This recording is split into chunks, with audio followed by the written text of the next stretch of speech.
time. It's time. It's time. It's time. It's time to shop.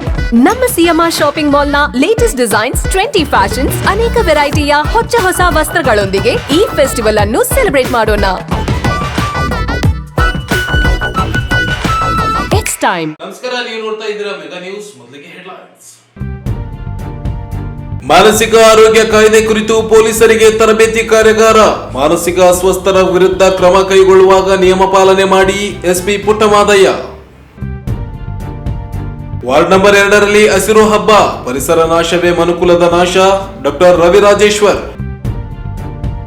ಮತಗಳ್ಳತನದ ಕುರಿತು ದುಂಡು ಮೇಜಿನ ಸಭೆ, ಬಿಜೆಪಿ ಹಿತಾಸಕ್ತಿಗೆ ಮತದಾರರ ವಿಶೇಷ ಪರಿಷ್ಕರಣೆ, ಪ್ರಕಾಶ್ ಆರೋಪ. ಸಿಂಧನೂರು ನಗರಸಭೆ 27 ಜನ ಕಾರ್ಮಿಕರಿಗೆ ಕನಿಷ್ಠ ವೇತನ ನೀಡಲು ಕಾರ್ಮಿಕ ನ್ಯಾಯಾಲಯದ ತೀರ್ಪು, ಜಿಲ್ಲಾಧಿಕಾರಿಗಳು ಅನುಷ್ಠಾನಗೊಳಿಸಲಿ, ನಾಗರಾಜ್ ಪೂಜಾರ್. 27ರಂದು ಗೆಳೆಯರ ಸಂಸ್ಕೃತಿ ವೇದಿಕೆಯಿಂದ ಸಂಗೀತ ಸಂಜೆ, ಸನ್ಮಾನ ಕಾರ್ಯಕ್ರಮ, ರೆಡ್ಡಿ ತಿಮ್ಮಯ್ಯ. ರಸ್ತೆ ಸಂಚಾರಿ ಪೊಲೀಸರಿಂದ ತಗ್ಗುಗುಂಡಿ ಮುಚ್ಚುವ ಕೆಲಸ, ಸಾರ್ವಜನಿಕರ ಶ್ಲಾಘನೆ. ಮತ್ತು ಕಲ್ಮಲದಲ್ಲಿ ಮನೆ ಕಳ್ಳತನ ಮಾಡಿದ 3 ಜನ ಆರೋಪಿಗಳ ಬಂಧನ. ಸಮಾಜದಲ್ಲಿ ಯಾವುದೇ ಅಹಿತಕರ ಘಟನೆಗಳು ನಡೆದಲ್ಲಿ ಅದಕ್ಕೆ ಘಟನೆಗೆ ಕಾರಣವಾದ ವ್ಯಕ್ತಿಯ ಮನಸ್ಸು ಹಾಗೂ ಬುದ್ಧಿಶಕ್ತಿ ಮುಖ್ಯವಾಗಿರುತ್ತದೆ. ಮಾನಸಿಕ ಆರೋಗ್ಯ ಕಾಯ್ದೆಯಲ್ಲಿ ಈ ಕುರಿತು ಅನೇಕ ಕಾನೂನು ನಿಯಮಗಳಿದ್ದು ಅವುಗಳನ್ನ ಪೊಲೀಸ್ ಅಧಿಕಾರಿಗಳು ಹಾಗೂ ಸಿಬ್ಬಂದಿ ತಿಳಿದುಕೊಳ್ಳಬೇಕು ಎಂದು ಜಿಲ್ಲಾ ಪೊಲೀಸ್ ವರಿಷ್ಠಾಧಿಕಾರಿ ಎಂ ಪುಟ್ಟಮಾದಯ್ಯ ಹೇಳಿದರು. ಅವರಿಂದು ನಗರದ ಕೃಷಿ ವಿಜ್ಞಾನಗಳ ವಿಶ್ವವಿದ್ಯಾಲಯದ ಪ್ರೇಕ್ಷಾಗೃಹದಲ್ಲಿ ಜಿಲ್ಲಾ ಪೊಲೀಸ್ ಇಲಾಖೆಯಿಂದ ಹಮ್ಮಿಕೊಂಡಿದ್ದ ಮಾನಸಿಕ ಆರೋಗ್ಯ ಆರೈಕೆ ಕಾಯ್ದೆ 2017ರ ಕಾನೂನು ನಿಯಮಗಳ ಕುರಿತು ಪೊಲೀಸ್ ಅಧಿಕಾರಿ ಹಾಗೂ ಸಿಬ್ಬಂದಿಗೆ ತರಬೇತಿ ಕಾರ್ಯಕ್ರಮವನ್ನ ಸಸಿಗೆ ನೀರು ಹಾಕುವ ಮೂಲಕ ಉದ್ಘಾಟಿಸಿ ಮಾತನಾಡಿದರು. ಆಯಾ ಠಾಣೆಯ ವ್ಯಾಪ್ತಿಯಲ್ಲಿ ಮಾನಸಿಕ ಅಸ್ವಸ್ಥರು ಕಂಡು ಬಂದಲ್ಲಿ ಪೊಲೀಸರು ಏನು ಮಾಡಬೇಕು ಎನ್ನುವುದು ಬಹಳ ಮುಖ್ಯವಾಗಿರುತ್ತದೆ. ಸಮಾಜದಲ್ಲಿ ಒಬ್ಬ ವ್ಯಕ್ತಿಯಿಂದ ಅಶಾಂತಿ ಉಂಟಾದಲ್ಲಿ ಮೊದಲು ಆ ವ್ಯಕ್ತಿಯನ್ನ ಆಸ್ಪತ್ರೆಗೆ ಕರೆದುಕೊಂಡು ಹೋಗಬೇಕು. ಏಕೆಂದರೆ ಮನುಷ್ಯ ಮಾನಸಿಕವಾಗಿ ಖಿನ್ನತೆಗೆ ಒಳಗಾದಾಗ ಆ ವ್ಯಕ್ತಿ ಸಮಾಜಕ್ಕೆ ಹಾನಿ ಉಂಟು ಮಾಡುವುದು ಮತ್ತು ಸಮಾಜಕ್ಕೆ ಅಪಾಯವಾಗುವಂತೆ ನಡೆದುಕೊಳ್ಳುತ್ತಾನೆ. ಆದ್ದರಿಂದ ಮೊದಲು ಆ ವ್ಯಕ್ತಿಯ ಮಾನಸಿಕ ಆರೋಗ್ಯವನ್ನು ತಿಳಿದುಕೊಳ್ಳುವುದು ಬಹಳ ಮುಖ್ಯವಾಗಿರುತ್ತದೆ ಎಂದು ಹೇಳಿದರು. ಪೊಲೀಸರು ತಮ್ಮ ಠಾಣಾ ವ್ಯಾಪ್ತಿಯಲ್ಲಿ ಮಾನಸಿಕ ಅಸ್ವಸ್ಥರು ಕಂಡು ಬಂದಲ್ಲಿ ಅಥವಾ ಸಾರ್ವಜನಿಕರು ಅವರ ಬಗ್ಗೆ ಮಾಹಿತಿ ನೀಡಿದ್ದಲ್ಲಿ ಮೊದಲು ಆ ವ್ಯಕ್ತಿಯನ್ನ ವೈದ್ಯಕೀಯ ತಪಾಸಣೆಗೆ ಒಳಪಡಿಸಬೇಕು. ಆ ನಂತರ ಠಾಣೆಯ ಲಾಕಪ್ ನಲ್ಲಿ ಹಾಕದೆ ಆ ವ್ಯಕ್ತಿಯ ವಾರಸುದಾರರ ಪತ್ತೆಗೆ ಮುಂದಾಗಬೇಕು. ಒಂದು ವೇಳೆ ಆ ವ್ಯಕ್ತಿಯ ವಾರಸುದಾರರ ಬಗ್ಗೆ ಮಾಹಿತಿ ಸಿಗದೆ ಹೋದಲ್ಲಿ ಕಾಣೆಯಾದ ಪ್ರಕರಣವನ್ನು ದಾಖಲಿಸಿಕೊಳ್ಳಬೇಕು ಎಂದು ತಿಳಿಸಿದರು. ಮನುಷ್ಯನಿಗೆ ಮನಸ್ಸೇ ಮೊದಲ ಧಮ್ಮವಾಗಿರುತ್ತದೆ. ಎಲ್ಲಾ ಕ್ರಿಯೆಗಳು ಮನಸ್ಸಿನಿಂದಲೇ ಆಗುತ್ತದೆ. ಮನಸ್ಸೇ ನಾಯಕ ಸ್ಥಾನದಲ್ಲಿರುತ್ತದೆ. ಇಂತಹ ಮನಸ್ಸಿನಿಂದ ಕೆಟ್ಟ ಆಲೋಚನೆಗಳು, ಕೆಟ್ಟ ಮಾತುಗಳನ್ನು ಹಾಗೂ ಕೆಟ್ಟ ಕ್ರಿಯೆಗಳನ್ನ ಮಾಡಿದರೆ ಎತ್ತಿನ ಹೆಜ್ಜೆ ಗುರುತುಗಳ ಹಿಂದೆ ಬಂಡಿಯ ಚಕ್ರ ಹಿಂಬಾಲಿಸುವ ಹಾಗೆ ದುಃಖವು ಹಿಂಬಾಲಿಸುತ್ತದೆ. ಅದೇ ಪ್ರಸನ್ನ ಚಿತ್ತದಿಂದ ಮಾತುಗಳು, ಆಲೋಚನೆ ಹಾಗೂ ಕ್ರಿಯೆಗಳನ್ನ ಮಾಡಿದರೆ ಸುಖವು ನೆರಳಿನಂತೆ ಯಾವಾಗಲೂ ಹಿಂಬಾಲಿಸುತ್ತದೆ ಎಂದು ತಿಳಿಸಿದರು. ಅವರನ್ನ ಪರಿಚಯ ಮಾಡ್ತಾರನ್ನ ಸ್ವಾಗತ ಮಾಡ್ಕೋಬೇಕಂತ ಹೇಳಿ ಈ ದಿನ ನಾವು ಈಗಾಗಲೇ ತುಂಬ ವರ್ಷಗಳಾಗಿವೆ. 2019 ಅದನ್ನು ಕಾರ್ಯಕ್ರಮವನ್ನು ಉತ್ತಮಗೊಳಿಸಬೇಕು ಮತ್ತು ಪೊಲೀಸರ ಸೇವೆ. ಈಗ ಕಾರ್ಯಕ್ರಮದ ಉದ್ದೇಶವನ್ನು ಪ್ರಾಸ್ತಾವಿಕವಾಗಿ ಬಂಧುಗಳೇ, ಈ ಕಾರ್ಯಕ್ರಮ ಅತ್ಯಂತ ಯಶಸ್ವಿಯಾಗಿ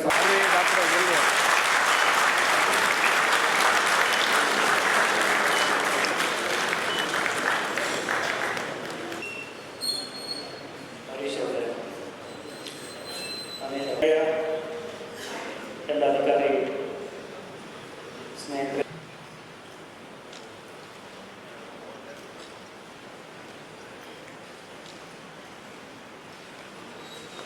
ಕಾರಣ ದಮಾಯಿನಿ. ಮತ್ತೆ ರೀಸೆಂಟಾಗಿ ನಮ್ಮ ಮಕ್ಕಳಾಯಿತು ಇಂತಹ ಪರಿಸ್ಥಿತಿನಲ್ಲಿ ಪೀಡನ ತಗೊಂಡಿರ್ತಾರೆ. ಎಲ್ಲಿ ಕಾನ್ಫಿಡೆನ್ಸ್ ಮಾಡ್ತಾ ನಮ್ಮನ್ನು ಇನ್ಸ್ಪೈರ್ ಮಾಡ್ತಾ ಈಗ ಥಾಟ್ ಪ್ರೋಸೆಸ್ಸು ನಮ್ಮ ಸಾಮಾನ್ಯ ಜನರ ಮಾನಸಿಕ ಅಸ್ವಸ್ಥತೆ ಎಲ್ಲಾದರೂ ಕಂಡುಬಂಥ ಸಂದರ್ಭಗಳಲ್ಲಿ ಅಂಥ ಪರಿಸ್ಥಿತಿಗಳಲ್ಲಿ ಪೊಲೀಸರ ಪಾತ್ರ ಏನು, ಪೊಲೀಸರು ಏನು ಮಾಡಬೇಕು ಅಂತ ಮೇಯ್ನ್ ಇದು. ಇದಕ್ಕೆ ಸಂಬಂಧಪಟ್ಟಂಗೆ ನಮ್ಮ DGP ಸಾಹೇಬರಿಂದ 2 ಮೆಮೊ ಸೃಷ್ಟಿಯಾಗಿದೆ. ನಾವು ಇದನ್ನು ಆಫೀಸರ್ಸ್ ಲೆವೆಲ್ ಚರ್ಚೆ ಮಾಡಿದ್ವಿ. ಅಷ್ಟಕ್ಕೆ ಸಾಲದು ಅಂತೇಳಿ ಇದನ್ನು ನಮ್ಮೆಲ್ಲ ಪೊಲೀಸ್ ಕಾನ್ಸ್ಟೇಬಲ್ ಅಂತ ಹಿಡಿದು ಅಪ್ ಟು PSI ಇದನ್ನು ಮನವರಿಕೆ ಮಾಡ್ಕೊಳ್ಬೇಕು ಅಂತ ಸಂಸ್ಥೆಗಳು ಏನು ಮಾಡಬೇಕು ಅನ್ನೋದು ಸವಿವರವಾಗಿ 2017ರಲ್ಲಿ ಮೆಂಟಲ್ ಹೆಲ್ತ್ ಕೇರ್ ಆ್ಯಕ್ಟ್ ಅಂತ ರಾಜ್ಯ ಸರ್ಕಾರದವರು ಅಂಗೀಕರಿಸಿದ್ದಾರೆ. ಅದರ ಬ್ರೀಫು ಇವತ್ತು ನಿಮಗಿದೆ.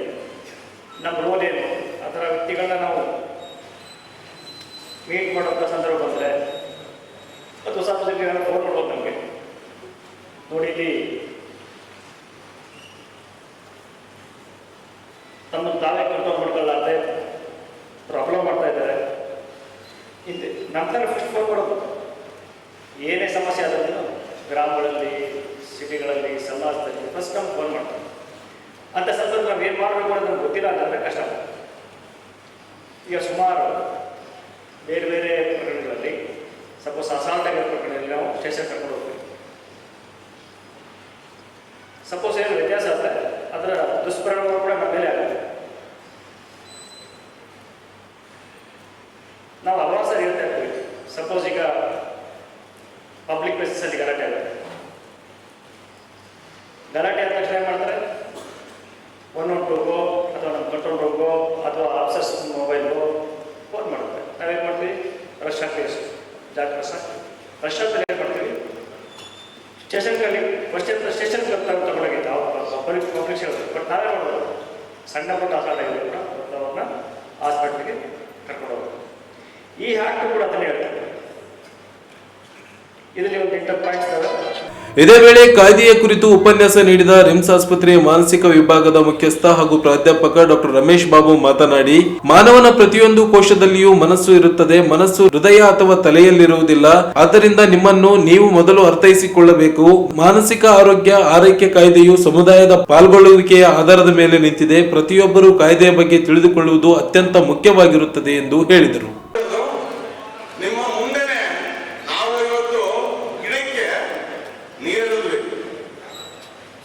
ಯೂಶಲಿ ಫಂಕ್ಷನ್ ಕ್ಯಾಂಡಲ್ ಹಚ್ಚಿಸ್ತೀವಲ್ಲ, ದೀಪ ಮನದಲ್ಲಿ ಕತ್ತಲ ಹರಿಯದೊಡೆ ಜ್ಯೋತಿಯಲ್ಲಕ್ಕೂ ಕೂಡಲ ಸಂಗಮ ದೇವರನ್ನು ಮನಮುಟ್ಟಿ ಪೂಜಿಸಿ ಕರ್ಮ ಹರಿಯದೊಡೆ ಪೂಜೆ ಎದಕ್ಕೂ ಅಂತ ಹೇಳೋದು.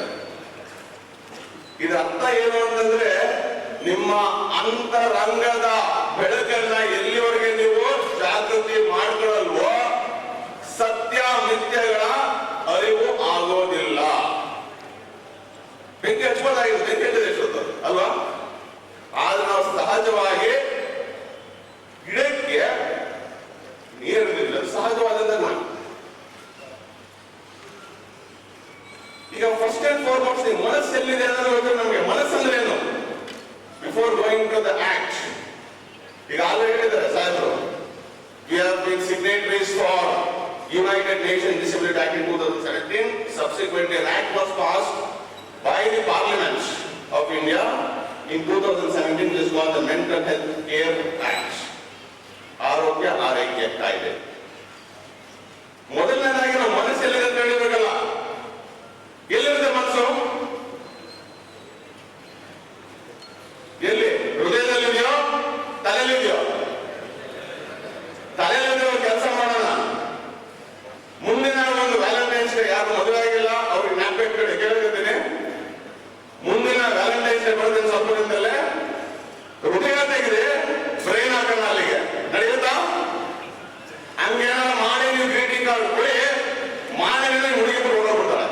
ಕಾರ್ಯಕ್ರಮದಲ್ಲಿ ಮಾನಸಿಕ ರೋಗ ತಜ್ಞರಾದ ಅನಿಲ್ ಗುಮಾಸ್ತೆ, ಸ್ನೇಹ, ಮಂಜುಳಾ, ಶ್ರೀಕಾಂತ್, ಹೆಚ್ಚುವರಿ ಪೊಲೀಸ್ ಅಧೀಕ್ಷಕ ಹರೀಶ್ ಕುಮಾರ್, ಡಿವೈಎಸ್ಪಿ ಶಾಂತಕುಮಾರ್ ಸೇರಿದಂತೆ ಜಿಲ್ಲೆಯ ವಿವಿಧ ಠಾಣೆಗಳ ಸಿಪಿಐಗಳು, PSI, ಪೊಲೀಸ್ ಸಿಬ್ಬಂದಿ ಸೇರಿದಂತೆ ಅನೇಕರು ಉಪಸ್ಥಿತರಿದ್ದರು. ಮನುಷ್ಯನ ಜೀವನಕ್ಕೆ ಗಿಡ ಮರಗಳು ಅತ್ಯಂತ ಪ್ರಮುಖ ಪಾತ್ರವನ್ನ ವಹಿಸುತ್ತವೆ. ಜಗತ್ತಿನ ಕೊನೆಯ ಗಿಡವನ್ನ ಕಡಿದಾಗ ಮನುಷ್ಯ ಕುಲದ ವಿನಾಶವಾಗುತ್ತದೆ ಎಂದು ವಿದ್ಯಾಭಾರತಿ ಶಿಕ್ಷಣ ಸಂಸ್ಥೆಯ ಕಾರ್ಯದರ್ಶಿ ಡಾಕ್ಟರ್ ರವಿರಾಜೇಶ್ವರ್ ಹೇಳಿದರು. ಅವರಿಂದು ನಗರದ ಪವನ್ ಲೇಔಟ್ನ ಗ್ರೀನ್ ಹಿಲ್ಸ್ ಉದ್ಯಾನವನದಲ್ಲಿ ರಾಯಚೂರು ಹಸಿರು ಬಳಗದಿಂದ ಹಮ್ಮಿಕೊಂಡಿದ್ದ ನಮ್ಮ ಗಿಡ ನಮ್ಮ ಉಸಿರು ಎಂಬ ಘೋಷವಾಕ್ಯದಡಿ ಹಸಿರು ಸಂಭ್ರಮ ಕಾರ್ಯಕ್ರಮವನ್ನ ಉದ್ದೇಶಿಸಿ ಮಾತನಾಡಿದರು. ಗಿಡಗಳು ಉಸಿರಾಟಕ್ಕೆ ಮಾತ್ರವಲ್ಲದೆ ಆರೋಗ್ಯಕ್ಕೂ ಬಹಳ ಮುಖ್ಯವಾಗಿರುತ್ತದೆ. ಪ್ರತಿ ಗಿಡದಲ್ಲಿಯೂ ಔಷಧೀಯ ಗುಣಗಳಿರುತ್ತವೆ. 100 ವರ್ಷ ಆಳಿದ ಅರಸ ಹೆಣವಾಗಿ ಉಳಿಯಲಿಲ್ಲ 3 ದಿವಸ, 16 ವರ್ಷ ನೆರಳು ಕೊಟ್ಟ ಮರ ತ್ವರೆಯಾಗಿ ಉಳಿಯಿತು 100 ವರ್ಷ ಎಂಬ ಮಾತಿನಂತೆ ಗಿಡಗಳು ನಮ್ಮ ಜೀವನಕ್ಕೆ ಅತ್ಯಂತ ಮುಖ್ಯವಾಗಿರುತ್ತವೆ. ಗಿಡಗಳಿಲ್ಲದಿದ್ದರೆ ಮನುಷ್ಯನ ಅಸ್ತಿತ್ವವೇ ಇಲ್ಲ. ಕೊನೆಯ ಗಿಡ ಕಡಿದಾಗ ಮನುಷ್ಯ ಕುಲದ ವಿನಾಶವಾಗುತ್ತದೆ ಎಂದರು.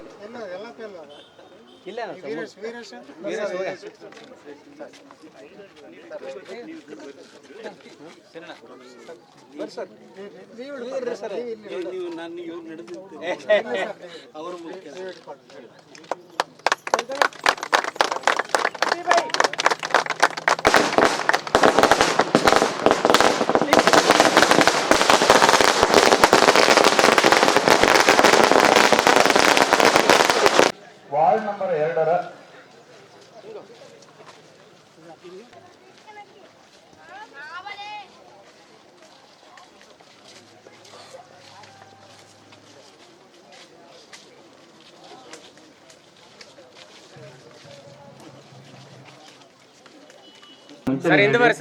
ಸೃಷ್ಟಿಯ ಚಲನ ಜೀವನ ಮರಣ ಜೀವ ಜೀವದಾಯಿ ಮಣ್ಣ. ಸೃಷ್ಟಿಯ ಚಲನ ಜೀವನ ಮರಣ ಜೀವ ಜೀವದಾಯಿ ಮಣ್ಣ. ಯಾರೇ ಬಿತ್ತಿದರೂ ಫಲವನ್ನು ಕೊಡುವ ಪಾವನವಾದ ಈ ಮಣ್ಣ. ಸೃಷ್ಟಿಯ ಚಲನ ಜೀವನ ಮರಣ ಜೀವ ಜೀವದಾಯಿ ಮಣ್ಣ.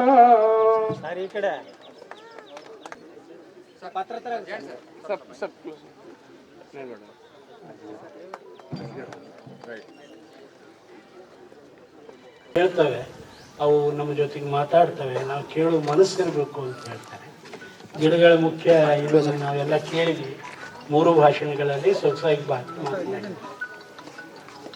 ಮನುಷ್ಯ ಈ ಜಗತ್ತಿನಲ್ಲಿ ಇರ್ತಕ್ಕಂಥ ಅತ್ಯಂತ ದೊಡ್ಡ ತ್ಯಾಜ್ಯ ಅಂದ್ರೆ ಮನುಷ್ಯ. ವೇಸ್ಟ್, ಮನುಷ್ಯನಷ್ಟು ವೇಸ್ಟ್.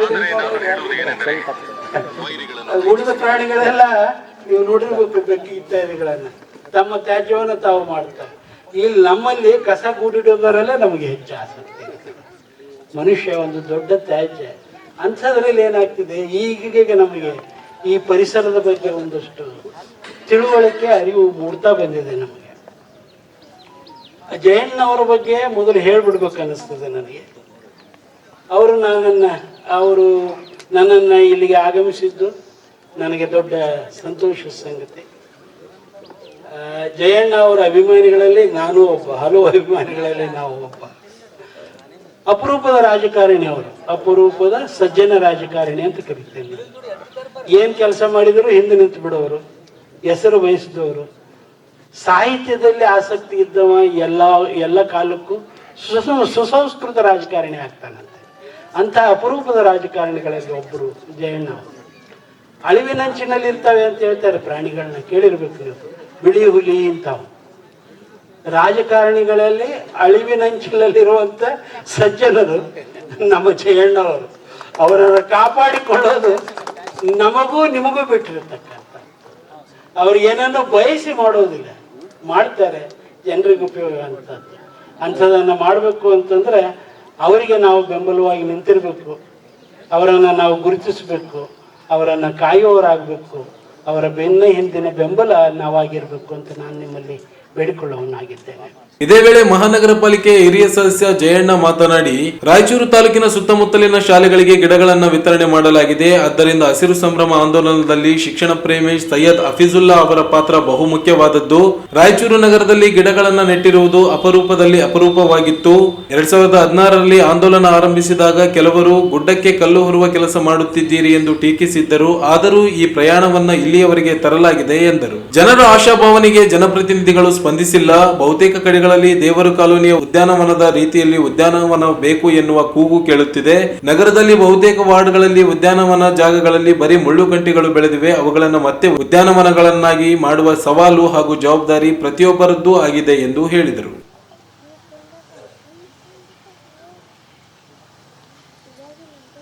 ಭಾಳ ಈ ಹಸಿರು ಆಂದೋಲನ ಭಾಳ ಇಷ್ಟವಾದಂಥ ಕಾರ್ಯಕ್ರಮ ನಮ್ಮ ಗ್ರೂಪ್ಗೆ, ನಮ್ಮ ಹಸಿರು ಬಳಗಕ್ಕೆ.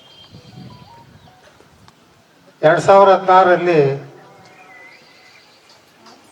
ಆಗಿನ ನಗರಸಭೆ ಉಪಾಧ್ಯಕ್ಷನಾಗಿದ್ದಾಗ ನಾನು ಮಹಾಸಭೆಯಲ್ಲಿ ಒಂದು ಪ್ರಸ್ತಾವನೆಯನ್ನು ಸಸಿ ನೆಡುವ ಅಭಿಯಾನ ನಗರಸಭೆಯಿಂದ ಮಾಡಬೇಕು ಅಂತ. ಅವತ್ತು ನಮ್ಮ ಕೆಲವು ಸ್ನೇಹಿತರು ಹೌದು ಗಿಡ ಬೆಳೆಸೋದು ಭಾಳ ಕಷ್ಟ, ಆದರೂ ಕೂಡ ನೀವೇನು ಪ್ರಸ್ತಾವನೆ ತಂದಿರಿ ಜವಾಬ್ದಾರಿ ನೀವು ತಗೊಳ್ಬೇಕು, ನಮ್ಮ ಅನುಮೋದನೆ ಇದೆ ಅನ್ನುವಂಥ ರೀತಿಯಲ್ಲಿ ಅವತ್ತು ಮಹಾಸಭೆ ಅನುಮೋದನೆ ಕೊಟ್ಟಿತ್ತು. ಒಂದು 10 ನಿಮಿಷ ಮಾತಾಡಲಿ ಸರ್. ಅಯ್ಯೋ ನಿಮ್ಮನ್ನು ಕೇಳಿ ಕುಂತಾರೋ.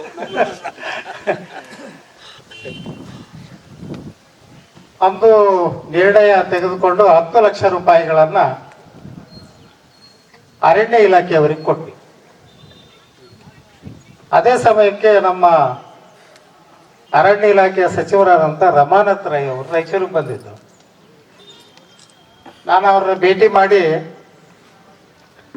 ಸರ್ ನಾವು ಹಸಿರೀಕರಣಕ್ಕೆ 10 ಲಕ್ಷ ರೂಪಾಯಿಗಳನ್ನು ನಿಮ್ಮ ಇಲಾಖೆಗೆ ಕೊಟ್ಟಿದ್ದೀವಿ ಅಂತ ಹೇಳಿದ್ವಿ. ಅವರು ಒಂದು ಕ್ಷಣ ಹಿಂದಕ್ಕೆ ಚೇರ್ ಎಳ್ಕೊಂಡ್ರು. ಯಾಕೆ ಸರ್ ಅಂದ, ನಗರಸಭೆಯವರಿಗೆ ತಗೊಳ್ಳೋದು ಬಿಟ್ಟು ಕೊಡೋದು ಗೊತ್ತಿಲ್ಲ, ನೀವೇನು ಕೊಟ್ರಿ ಅಂತ.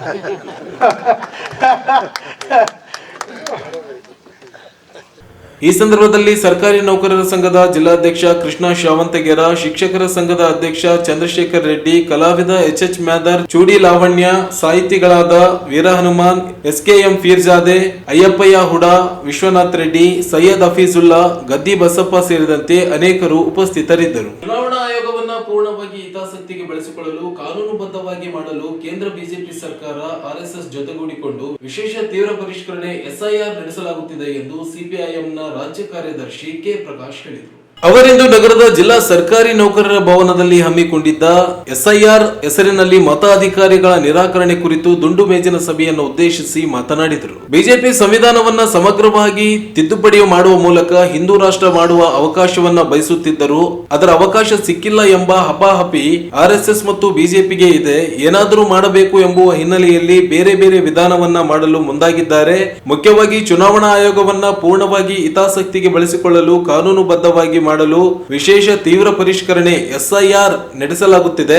ಹಿಂದೆಯೂ SIR ನಡೆದಿದೆ, ಆದರೆ ನಿಯಮಗಳು ಬೇರೆಯಾಗಿದ್ದವು. ರಾಜ್ಯದಲ್ಲಿ 2002ರಲ್ಲಿ ನಡೆದಿದೆ, ಆಗ ನಡೆದಿದ್ದೇ ಗೊತ್ತಾಗಿಲ್ಲ. ಆದ್ದರಿಂದ ರಾಜ್ಯ ಚುನಾವಣಾ ಆಯೋಗಕ್ಕೆ ಆಗ ಕೇಳಿದ್ದ ದಾಖಲೆಗಳ ಪಟ್ಟಿಗಳನ್ನ ನೀಡಿ ಎಂದು ಕೇಳಲಾಗಿತ್ತು, ಇಂದಿಗೂ ನೀಡಿಲ್ಲ. ಆ ಪಟ್ಟಿಯಲ್ಲಿ ಇಲ್ಲದಿರುವ ನಿಯಮಗಳು ಈಗ ಬಂದಿವೆ, ಆದ್ದರಿಂದಲೇ ಪಟ್ಟಿಯನ್ನ ಆಯೋಗ ನೀಡುತ್ತಿಲ್ಲ. ಈ ಕುರಿತು ಜನರನ್ನ ಜಾಗೃತಗೊಳಿಸಬೇಕಾಗಿದೆ ಎಂದರು.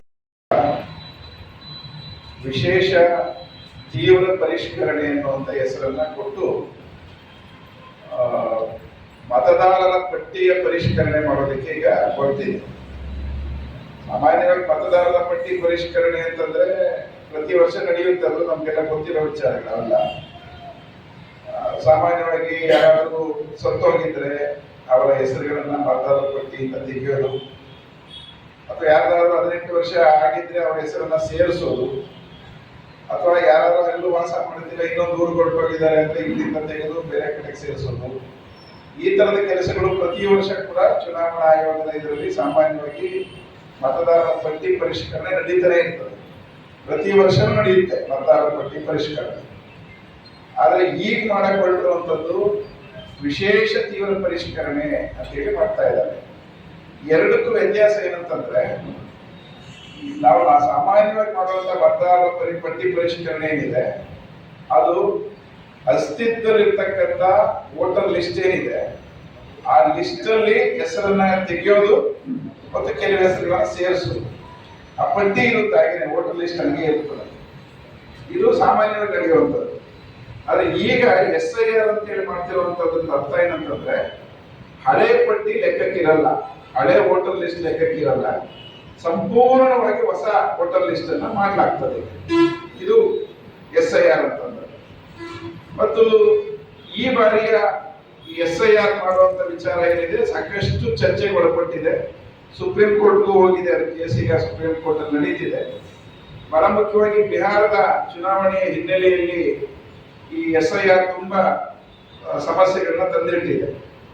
ನೀವೆಲ್ಲರೂ ಕೂಡ ಗಮನಿಸಿರೋ ರೀತಿ ಒಳಗಡೆಯಲ್ಲಿ ಈ SIR ನ ಬಿಹಾರದಲ್ಲಿ ಅಳವಡಿಸಿದ್ರಿಂದಾಗಿ ಇದೇ ವೇಳೆ ಹೈದರಾಬಾದ್ ಕರ್ನಾಟಕ ಹೋರಾಟ ಸಮಿತಿಯ ರಾಜ್ಯ ಉಪಾಧ್ಯಕ್ಷ ಡಾಕ್ಟರ್ ರಜಾಕ್ ಉಸ್ತಾದ್ ಮಾತನಾಡಿ, ಚುನಾವಣೆಗಳನ್ನ ಗೆಲ್ಲಲು ಬೇಕಾದ ದಾರಿಗಳನ್ನ ಬಿಜೆಪಿ ಕೇಂದ್ರ ಸರ್ಕಾರ ಕಂಡುಕೊಳ್ಳುತ್ತಿದೆ. ಬಿಹಾರದಲ್ಲಿ 25,000ಕ್ಕೂ ಹೆಚ್ಚಿನ ಓಟುಗಳನ್ನ ಡಿಲೀಟ್ ಮಾಡಲಾಗಿದೆ. ಅದನ್ನು ಸಾಮಾಜಿಕ ಜಾಲತಾಣದಲ್ಲಿ ತೋರಿಸಲಾಯಿತು. ಅವರ ವಿರುದ್ಧ FIR ದಾಖಲಿಸಲಾಯಿತು. ಇಡೀ ಕಾರ್ಯವನ್ನ ತಮಗೆ ಬೇಕಾದಂತೆ ಮಾಡಿಕೊಂಡಿದ್ದಾರೆ ಎಂಬುದು ತಿಳಿಯುತ್ತದೆ ಎಂದರು. ದೇಶದಲ್ಲಿ ಜನರು ಶಾಂತಿಯಿಂದ ನೆಮ್ಮದಿಯಿಂದ ಬದುಕಬಾರದೆಂಬ ಮನಸ್ಸು RSS ಮತ್ತು ಬಿಜೆಪಿಗೆ ಇದೆ. ಅವರು ಆರೋಪ ಮಾಡುವುದೆಲ್ಲ ತಮ್ಮ ವಿರೋಧಿ ಪಕ್ಷದ ರಾಜ್ಯ ಸರ್ಕಾರಗಳ ಮೇಲೆ ಮಾಡುತ್ತಿದ್ದಾರೆ. ತಾವು ಜವಾಬ್ದಾರಿಯಿಂದ ನುಡಿಸಿಕೊಂಡು ತಮ್ಮ ಅಸಮರ್ಥತೆಯನ್ನ ದೇಶದ ಜನರ ಮೇಲೆ ಹೇರುವ ಕೆಲಸ ಮಾಡುತ್ತಿದ್ದಾರೆ. ಆದ್ದರಿಂದ SIR ಮೂಲಕ ಜನರಿಗೆ ತೊಂದರೆ ಕೊಡಲಾಗುತ್ತಿದೆ ಎಂದು ತಿಳಿಸಿದರು. ಸಭೆಯನ್ನುದ್ದೇಶಿಸಿ ಅನೇಕ ಮುಖಂಡರುಗಳು ಅಭಿಪ್ರಾಯ ವ್ಯಕ್ತಪಡಿಸಿದರು. ತಾವು ಚುನಾವಣೆಯನ್ನ ಗೆಲ್ಲಲಿಕ್ಕೆ ಏನು ದಾರಿ ಬೇಕು ಆ ದಾರಿಯನ್ನ ಕಂಡುಕೊಳ್ತಾ ಹೋಗ್ತಾ ಇದ್ದಾರೆ. ಬಿಹಾರದಲ್ಲಿ ಒಂದೊಂದು ವಿಧಾನಸಭಾ ಕ್ಷೇತ್ರದಲ್ಲಿ 25,000ರಿಂದ 80,000 ಓಟನ್ನ ಡಿಲೀಟ್ ಮಾಡಿದ್ದಾರೆ. ಯಾವ ಓಟ್ ಡಿಲೀಟ್ ಮಾಡಿದ್ದಾರೆ ಅನ್ನೋದಕ್ಕೆ ನಮ್ಗೆಲ್ಲ ಗೊತ್ತಿದೆ. ಆ SIR ನಡೆದಂತ ಸಂದರ್ಭದಲ್ಲಿ ಅಲ್ಲಿ ಯೂಟ್ಯೂಬರ್ಸ್, ಟಿವಿ ಚಾನೆಲ್ದವರು, ರಾಷ್ಟ್ರೀಯ ಮಾಧ್ಯಮಗಳೇನಿದ್ದಾವಲ್ಲ ನ್ಯಾಷನಲ್ ಲೆವೆಲ್, ಅವ್ರು ಯಾರು ಏನು ತೋರಿಸಲಿಲ್ಲ. ಅವರೆಲ್ಲ SIR ಪರವಾಗಿ ಇದ್ದಂತು. ಆದ್ರೆ ಯೂಟ್ಯೂಬರ್ಸ್ ಆ ಪ್ರೊಸೆಸ್ ಅನ್ನ ಬಹಳ ವಿಸ್ತೃತವಾಗಿ ತೋರಿಸಿದ್ರು. ಯಾವ ರೀತಿ ಮೋಸ ಮಾಡಲಾಗ್ತಾ ಇದೆ ಆ ಪ್ರೊಸೆಸ್ ನಲ್ಲಿ ಅಂತ. ಮನೆಗಳಿಗೆ ಹೋಗ್ಲಾರ್ದೆ, ಯಾರ ಹತ್ರ ಡಾಕ್ಯುಮೆಂಟ್ ಕೇಳಲಾರ್ದೆ, ತಮ್ಗೆ ಬೇಕಾದವ್ರದೆಲ್ಲ ಕುಂತಲ್ಲೇ ಫಾರ್ಮ್ ತುಂಬಿ ಅದನ್ನ ಸೇರಿಸಿರ್ತಕ್ಕಂಥದ್ದನ್ನ ಯೂಟ್ಯೂಬರ್ಸ್ ಅಲ್ಲಿ ಹೋಗಿ ಚಾಲೆಂಜ್ ಮಾಡಿ ಕೇಳಿದ್ರೆ ಅವ್ರ ಮೇಲೆ FIR ಆಗುತ್ತೆ. ಬಹಳ ಜನ ಯೂಟ್ಯೂಬರ್ಸ್ ಮೇಲೆ FIR ಆಗುತ್ತೆ. ಇಡೀ ಪ್ರೋಸೆಸ್ ಅನ್ನ ಅವರೇ ನಿಯಮಗಳು ಹೇಳಿದ್ದಾರೆ, ಅದಕ್ಕೆ ವಿರುದ್ಧವಾಗಿ ಮಾಡಿದ್ದಾರೆ ಅನ್ನುವಂಥದ್ದನ್ನ ಬಹಳ ಸ್ಪಷ್ಟವಾಗಿ ನಮ್ಗೆಲ್ಲ ಕಂಡುಕೊಂಡಿರ್ತಕ್ಕಂಥದ್ದು. ಆಮೇಲೆ ಈ ಸರ್ಕಾರಕ್ಕೆ, ಬಿಜೆಪಿ ಸರ್ಕಾರಕ್ಕೆ ಅವ್ರಿಗೇನಿದೆ ಅಂದ್ರೆ ದೇಶದಲ್ಲಿ ಜನ ಶಾಂತಿಯಿಂದ ನೆಮ್ಮದಿಯಿಂದ ಬದುಕಬಾರದು ಅನ್ನುವಂತ ಮನಸ್ಥಿತಿ ಇದೆ. ಅದು ನಮಗೆ ಗೊತ್ತಿದೆ. ಒಂದು ಸ್ಯಾಡಿಸ್ಟ್ ಮನಸ್ಥಿತಿ ಇರುವಂತ ವ್ಯಕ್ತಿ ಬೇರೆಯವರಿಗೆ ಕಷ್ಟ ಆದಾಗ ಬಹಳ ಸಂತೋಷ ಪಡ್ತಾನೆ, ಇಲ್ಲ ಬೇರೆಯವರಿಗೆ ತೊಂದರೆ ಕೊಟ್ಟು ಸಂತೋಷ ಪಡ್ತಾನೆ. ಈ ಮನಸ್ಥಿತಿ RSS ಬಿಜೆಪಿ ಅವರಿಗಿದೆ. ದೇಶದ 140 ಕೋಟಿ ಜನರಲ್ಲಿ ಬಹುಸಂಖ್ಯಾತರಿಗೆ ಅದನ್ನ ತೊಂದರೆ ಕೊಟ್ಟು ಅವರು ನರಳದನ್ನ ನೋಡಿ ಖುಷಿ ಪಡ್ತಕ್ಕಂತ ಮನಸ್ಥಿತಿ ಬಿಜೆಪಿ ಸರ್ಕಾರಕ್ಕಿದೆ ಅಂತ ನನಗೆ ಅನಿಸ್ತದೆ.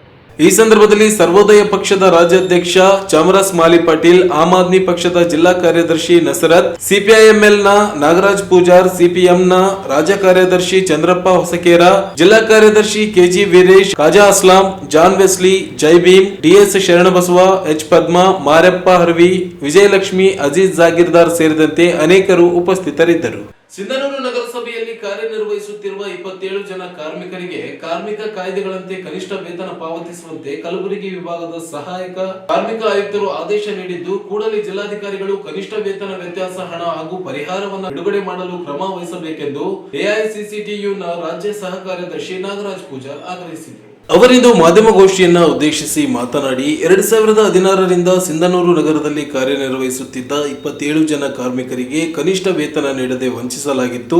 ಅನೇಕ ಬಾರಿ ಹೋರಾಟ ಮನವಿ ನೀಡಿದ್ದರೂ ಸ್ಪಂದಿಸದೆ ಹೋದಾಗ ಕಲಬುರಗಿ ವಿಭಾಗದ ಕಾರ್ಮಿಕ ಆಯುಕ್ತರ ಮೊರೆ ಹೋಗಲಾಗಿತ್ತು. ಅರ್ಜಿ ವಿಚಾರಣೆ ನಡೆಸಿರುವ ಆಯುಕ್ತರು ಅಕ್ಟೋಬರ್ 8ರಂದು ಆದೇಶ ಹೊರಡಿಸಿದ್ದಾರೆ. 27 ಜನ ಕಾರ್ಮಿಕರಿಗೆ ಕನಿಷ್ಠ ವೇತನ ವ್ಯತ್ಯಾಸ ಹಣ 73,55,000 ರೂಪಾಯಿ ಹಾಗೂ ಪರಿಹಾರವಾಗಿ 1,35,000 ರೂಪಾಯಿ ಸೇರಿ 74,90,000 ಹಣವನ್ನ ನೀಡುವಂತೆ ಆದೇಶಿಸಿದ್ದಾರೆ. 30 ದಿನಗಳೊಳಗೆ ಕಾರ್ಮಿಕ ಇಲಾಖೆ ಆಯುಕ್ತರ ಬ್ಯಾಂಕ್ ಖಾತೆಗೆ ಠೇವಣಿ ಇಡಲು ಸೂಚಿಸಲಾಗಿದೆ. ವಿಫಲರಾದಲ್ಲಿ ವಸೂಲಾತಿಗೆ ಆದೇಶಿಸುವುದಾಗಿ ಎಚ್ಚರಿಸಿದ್ದಾರೆ. ಸಿಂಧನೂರು ನಗರಸಭೆ ಆಡಳಿತಾಧಿಕಾರಿಯಾಗಿರುವ ಜಿಲ್ಲಾಧಿಕಾರಿಗಳು ಕೂಡಲೇ ಹಣವನ್ನ ಠೇವಣಿ ನೀಡುವ ಮೂಲಕ ಪಾವತಿಗೆ ಕ್ರಮ ವಹಿಸಬೇಕು. ಕಾರ್ಮಿಕ ಇಲಾಖೆ ಕಾರ್ಮಿಕರ ಪರವಾದ ತೀರ್ಪು ನೀಡಿರುವುದು ಸ್ವಾಗತಾರ್ಹವಾಗಿದ್ದು, ಕಾರ್ಮಿಕರ ಹೋರಾಟಕ್ಕೆ ಸಂದ ಜಯವಾಗಿದೆ. ಪೌರಾಡಳಿತ ಸಚಿವರು, ನಿರ್ದೇಶಕರು ಸೂಕ್ತ ನಿರ್ದೇಶನ ನೀಡಿ ಅನ್ಯಾಯಕ್ಕೆ ಒಳಗಾಗಿರುವ ಕಾರ್ಮಿಕರಿಗೆ ಬಾಕಿ ವೇತನ ಪಾವತಿಸಲು ಕ್ರಮ ವಹಿಸಬೇಕು. ವಿಳಂಬವಾದಲ್ಲಿ ನ್ಯಾಯಾಂಗ ಮೊರೆ ಹೋಗಬೇಕಾಗುತ್ತದೆ ಎಂದರು.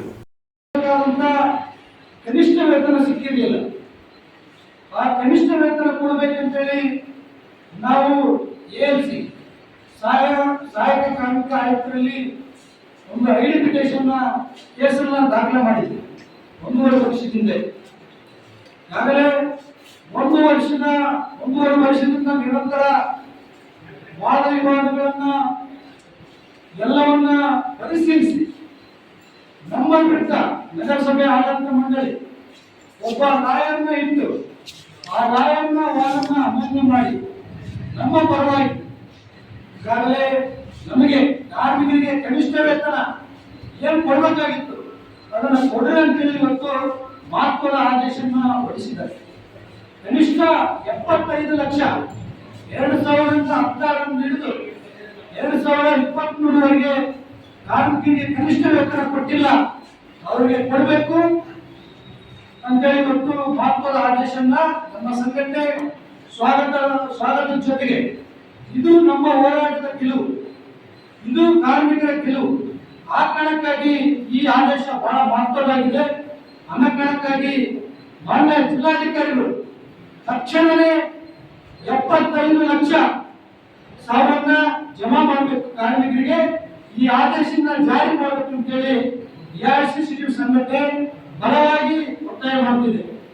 ಒಂದು ವೇಳೆ ಈ ಆದೇಶ ಪಾಲನೆ ಮಾಡಿಲ್ಲ ಅಂದ್ರೆ ಈಗಾಗಲೇ ನಾವು ಪ್ರಶ್ನೆಗಳಲ್ಲಿ ಕೊಟ್ಟಿದ್ದೀವಿ.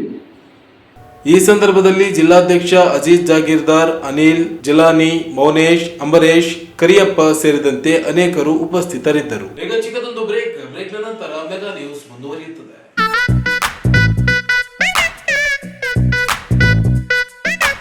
It's time. It's time. It's time. It's time.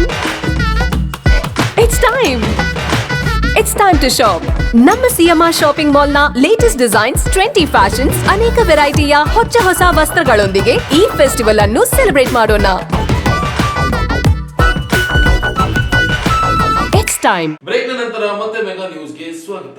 ಗೆಳೆಯರ ಸಾಂಸ್ಕೃತಿಕ ವೇದಿಕೆಯಿಂದ ಕನ್ನಡ, ತೆಲುಗು, ಹಿಂದಿ ಚಿತ್ರಗೀತೆಗಳ ಸಂಗೀತ ಸಂಜೆ ಹಾಗೂ ಸನ್ಮಾನ ಕಾರ್ಯಕ್ರಮವನ್ನ ನಾಳೆ ಸಂಜೆ 5:30ಕ್ಕೆ ನಗರದ ಪಂಡಿತ್ ಸಿದ್ದರಾಮ ಜಂಬಲ್ದಿನ್ನಿ ರಂಗಮಂದಿರದಲ್ಲಿ ಹಮ್ಮಿಕೊಳ್ಳಲಾಗಿದೆ ಎಂದು ಅಧ್ಯಕ್ಷ ರೆಡ್ಡಿ ತಿಮ್ಮಯ್ಯ ಹೇಳಿದರು. ಅವರಿಂದು ನಗರದ ಪತ್ರಿಕಾ ಭವನದಲ್ಲಿ ಸುದ್ದಿಗೋಷ್ಠಿಯಲ್ಲಿ ಮಾತನಾಡಿ, ಕಾರ್ಯಕ್ರಮದ ಉದ್ಘಾಟನೆಯನ್ನ ಮಹಾನಗರ ಪಾಲಿಕೆ ಅಧ್ಯಕ್ಷೆ ನರಸಮ್ಮ ನರಸಿಂಹಲು ಮಾಡಗಿರಿ ಅವರು ನೆರವೇರಿಸಲಿದ್ದಾರೆ. ಅಧ್ಯಕ್ಷತೆಯನ್ನ ಹಿರಿಯ ನ್ಯಾಯವಾದಿ CS ರಸ್ತಾಪುರ್ ಅವರು ವಹಿಸಲಿದ್ದು, ಮುಖ್ಯ ಅತಿಥಿಗಳಾಗಿ RDA ಮಾಜಿ ಅಧ್ಯಕ್ಷ B ಗೋವಿಂದ್, ಕಾಂಗ್ರೆಸ್ ಮುಖಂಡ ಈರಣ್ಣ ಭಂಡಾರಿ, ನಿವೃತ್ತ ಶಿರಸ್ತೆದಾರ ವಿಠೋಬರಾವ್, ನಿವೃತ್ತ ಮೋಟಾರು ವಾಹನ ನಿರೀಕ್ಷಕ ವೆಂಕಟೇಶ್ ರಾವ್, ಹಿರಿಯ ಕಲಾವಿದ ಜಿತೇಂದ್ರ ಆರ್ಯ, ನಿವೃತ್ತ ಪ್ರಾಚಾರ್ಯ ಅಲ್ಲಾಬಕ್ಷ್ ಆಗಮಿಸಲಿದ್ದಾರೆ ಎಂದು ತಿಳಿಸಿದರು. ಸಂಗೀತ ಕಾರ್ಯಕ್ರಮದಲ್ಲಿ ಟಿ ಚಂದ್ರಶೇಖರ್ ರೆಡ್ಡಿ ವಕೀಲ್, ಮಲ್ಲಣ್ಣ ಹರವಾಳ್ ವಕೀಲ್, ಇಲಿಯಾಸ್ ಕೃಷ್ಣಮೂರ್ತಿ ವಕೀಲ್, ರಾಜಶೇಖರ್ ರಂಗ ವಕೀಲ್, ರಮೇಶ್ ವಕೀಲ್, ಅಕ್ಕಮಹಾದೇವಿ, ಜಯಶ್ರೀ, ಸಂಚಾರಿತಾ, ಝಾನ್ಸಿ ರಾಣಿ, ಲತಾ, ಶೈಲಜಾ ಭಾಗವಹಿಸಲಿದ್ದಾರೆ ಎಂದರು. ವಾದ್ಯವೃಂದದವರಾದ ನರೇಂದ್ರ ಕುಮಾರ್, ರಘುಕುಮಾರ್, ಧ್ರುವರಾಜ್, ಕಾಜಾ ಪಾಷಾ ಸೇರಿ ಅನೇಕರು ನಡೆಸಿಕೊಡಲಿದ್ದಾರೆ ಎಂದು ಹೇಳಿದರು. ನಮ್ಮವ್ರು ಯಾರು ಪರ್ಫೆಕ್ಟ್ ಕಲಾವಿದರಲ್ಲ, ಈಗ ನಮ್ಮ ವಕೀಲರು ಹಾಡೋರು ಯಾರು ಅಷ್ಟು ಸಂಗೀತ ಕಲಿತು ಹಾಡೋರಲ್ಲ, ಬಟ್ ಒಂದು ಇಂಟ್ರೆಸ್ಟ್ ಇದೆ. ಆ ಇಂಟ್ರೆಸ್ಟ್ ಅನ್ನ ನಾವು ಸುಮಾರು 15 ವರ್ಷಗಳಿಂದ ಅದೇ ರೀತಿ ಅದೇ ರೀತಿಯಾಗಿ ಮುಂದುವರ್ಸ್ಕೊಂಡು ಬಂದಿದ್ವಿ. ಈ ಇನ್ಸ್ಟ್ರೂಮೆಂಟ್ ಇರ್ತದೆ ಸರ್, ಮ್ಯೂಸಿಷಿಯನ್ಸ್ ಇರ್ತಾರಲ್ಲ, ಈಗ ಅವರು ಕೂಡ ಇಲ್ಲ, ಅವರಿಲ್ಲ. ನಾನು ಕೀಬೋರ್ಡ್ ಬರ್ತೀನಿ, ನಾನು ಒಬ್ಬನೇ ವಕೀಲ, ನಾನೇ ಈ ಸಂಸ್ಥೆ ಅಧ್ಯಕ್ಷ, ವೇದಿಕೆ ಅಧ್ಯಕ್ಷ. ಮೋಹನ್ ಅವರು ಆಡ್ತಾರೆ, ಆಡ್ತಾರೆ.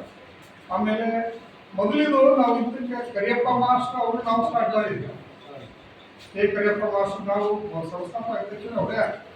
ಈಗ ಅವರು ಸ್ವಲ್ಪ ನಾವು ಆಗೋದ್ರಿಂದ ಅದನ್ನ ಮುಂದುವರಿಸ್ಕೊಂಡು ನಾನು ಬರ್ತಾ ಇದ್ದೆ.